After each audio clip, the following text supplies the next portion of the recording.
這個攏會開始那個，因為有民國中係貴族就開始沒講客，其實晚上沒嘛講客，對不對？小時候不太講客語，他們不跟我們講客家話，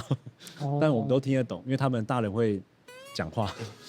當亞批大人就冇可能講客的哦。對小孩都講國語，對當時的環境，我也不知道為什麼就是這樣的狀態。對，剛才某個時間意識到，然後一屯客家嚴重來呢。我其實大學畢業的時候，其實就有想學，對，那時候因為我覺得出社會多一個語言，多一些競爭力，而且就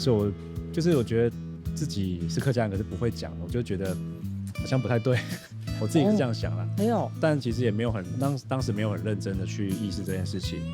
然後一直到去年那時候，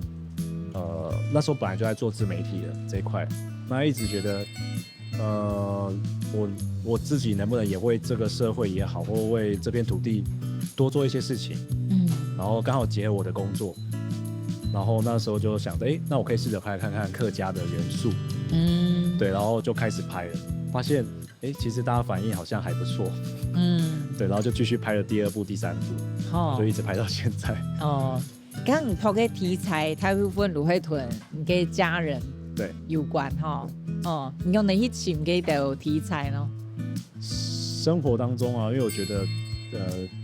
就是我們習以為常，但是別人不見得覺得這是正常。有例如我們講的一些用語，我們我覺得很自然啊。例如可能比較開玩笑講，那叫客家國語。對，那可是我們客家人聽得懂，但是客家人以外的族群他不見得聽得懂。但除了像中壢地區好了，像游子帶，是很多連閩南人或者是不是客家人的人都聽得懂游子帶。對，如果一起面的，可是你自己如果覺得很普通哈，那我會發現到配音感覺很特別呢。因為我的老婆，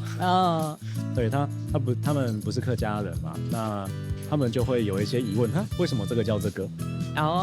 那我在生活當中就是有時候會被他這樣詢問，例如菜包，我們的炊包就是是那種軟的那種菜包，板類的客家菜包。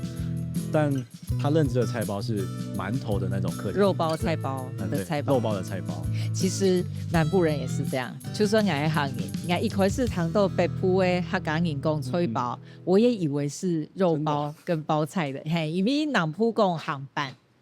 我們講鹹板，我們沒有講菜包。我們的其實南部客家的菜包也是包子的。哇，我第一次學到。很好，可是就算客家其實也有南北差異。